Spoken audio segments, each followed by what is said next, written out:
Good morning and welcome. Today, Yud Daled Adar Aleph. We're going to be learning the second discourse from this book. This teaching the Rebbe 57:11. Let's dive right into it. Discourse number 2, Hayoshevet Baganim.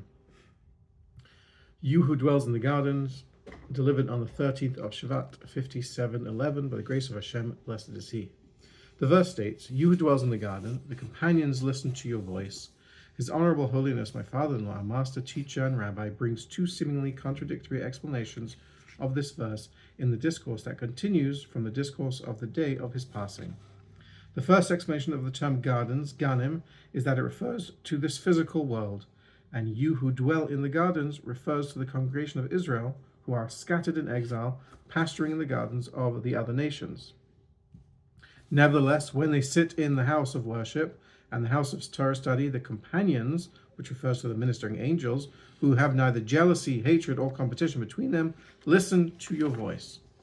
The second explanation is that the term gardens, Ganim, refers to the Garden of Eden. Now, although there are myriads of different levels of the Garden of Eden to no end, they generally are divided into two levels that are called the Lower Garden of Eden and the Upper Garden of Eden. According to this explanation, when the verse states, "the companions listen to your voice," it is referring to the souls in the Garden of Eden who are called by the term companions. This was explained in a parenthetical note in the aforementioned discourse that at times one soul is emanated of another soul. It could be said that this parenthetical note comes to inform us that the relationship between souls is not arbitrary, but rather that one soul is emanated from another soul. So we explained in the previous discourse entitled, "I have come to my garden," that the matter of emanation, Atzilos, refers to the revelation of that which is concealed, Giloi HaHelam. In other words, it is one thing except that it descends to be revealed from its state of concealment. And this is comparable to the hidden powers of the soul that subsequently descend and become revealed from the concealment. And because of this, we cannot say that the intention of creation was for the world of emanation Atzilus, because since the world of emanation Atzilus is the revelation of the concealed, the Gilui HaHelam, it is only a matter of descent. Rather, the intention of creation is for this lowly world, and we can likewise apply this to the aforementioned relationship between souls, since that too is a matter of emanation Atzilus and the revelation of that which is concealed, the Gilui HaHelam. Chapter 2.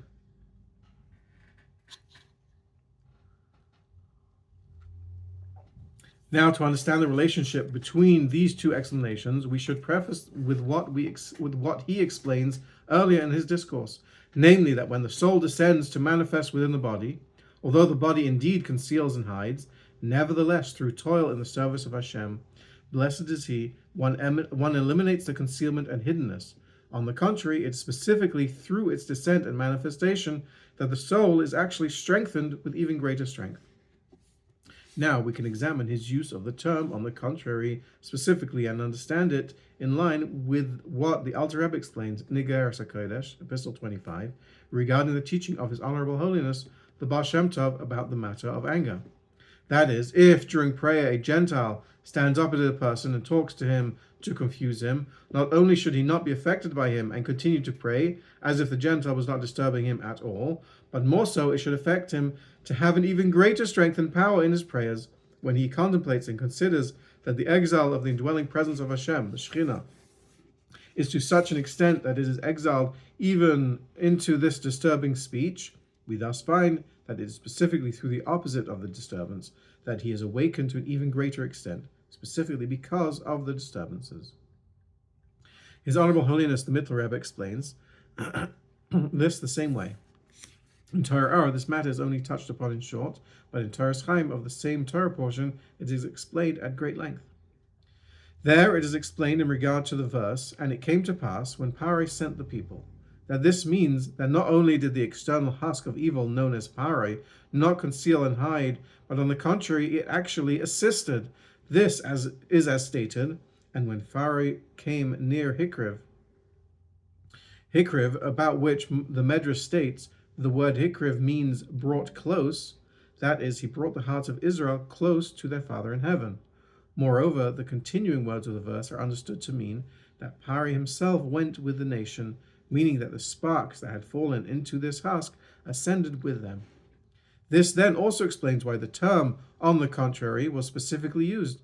In other words, not only does the body not conceal and hide over the soul, which remains in its original condition, as if there is no concealment or hiddenness, but on the contrary, it is specifically because there is concealment at first that a person fortifies himself with even greater strength to overcome it.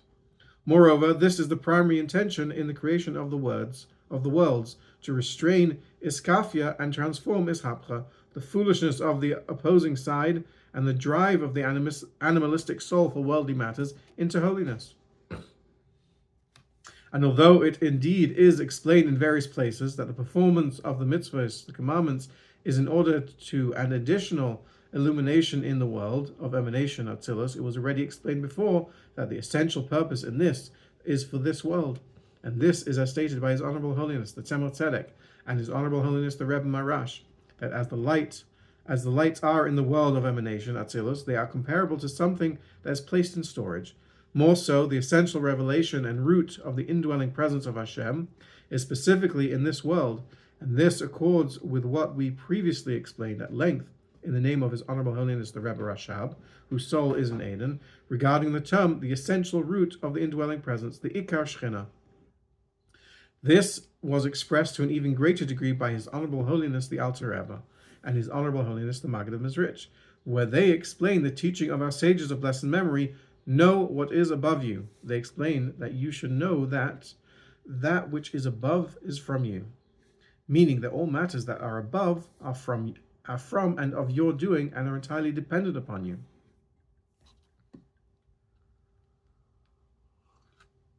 Chapter 3.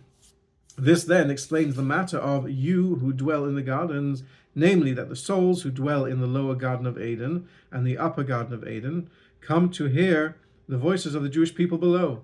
This includes both the souls as they are above, before descending into bodies, as well as souls that have been in bodies and already have attained the advantage brought about through the service of Hashem within a body.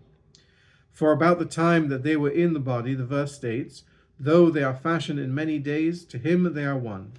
That is, these souls drew forth the oneness of Hashem is one, Hashem Echad, into themselves and completed all their service, for which reason the Jewish people are called the Legion of Hashem, Tzivos Hashem, as explained by my father-in-law the Rebbe in the aforementioned discourse. That is, the term tzava has three meanings. The first meaning is army and refers to accepting the yoke of heaven. The second meaning is an appointed time, which means that in the fixed time that was apportioned to them, they completed all their service of Hashem. The third is that it is a term for colors, tzivyon, meaning beauty. In other words, it does not just mean desirable, but beautiful, indicating that it comes from the innermost aspect of the crown, keser, and causes pleasure. It is for these reasons that the Jewish people are called by the title Tzivos Hashem.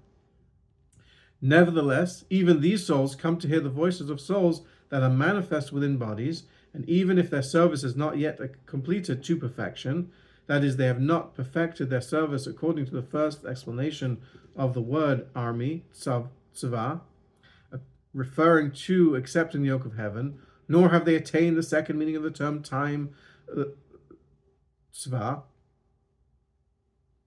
also army tzava, time tzava, meaning the attainment of complete and perfect days that are not wasteful and lacking. They also have not attained the third meaning of tzava, which is beauty.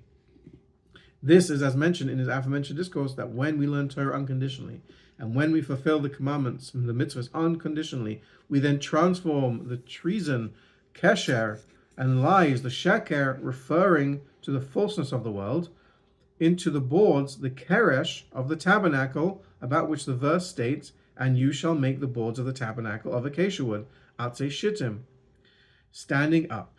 That is, the standing boards of acacia wood, shittim, bond the light of the unlimited one, Hashem, blessed is He, with the world, and transform it from one extreme to the other extreme. For one of the letter permutations of the word board, keresh, is bond, kesher, which in holiness refers to matters of bonding, his kashrus, to Hashem. In contrast, regarding the opposing side, the word means a treasonous conspiracy, kesher, as in the verse, do not speak treasonous conspiracy, kesher. For everything this people speaks of is treasonous conspiracy, kesher. In other words, the opposing side is the matter of separation and division. However, in the bonding hiskashrus of the side of holiness, all are called companions, and thus the companions listen to your voice. That is, the souls that are yet above, as well as the souls that have already been in a body and already have the advantage of the service of Hashem, that is attained through the body, having already completed all their work in this world, according to all three aforementioned meaning of the term tzva, all come to listen and receive the voice of the souls that are manifest within bodies. This is so even if they have not yet completed their work.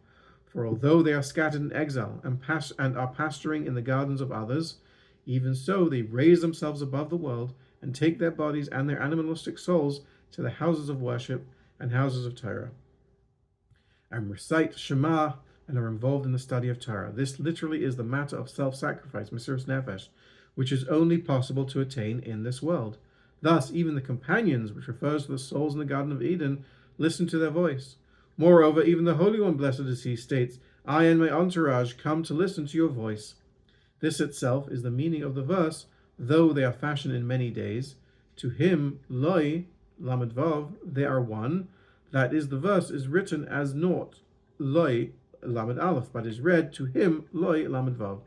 In other words, it is specifically through the service of Hashem, with the soul as it is invested within the body, both in the body and with the body, that they draw forth he who is higher than the whole chaining down of the worlds to below the chaining down of the worlds. That is, they draw the one, Echad, within them in order to fulfill Hashem is one, Hashem Echad, and his name is one, Echad. This concludes the second discourse. Wishing everyone a good Shabbos.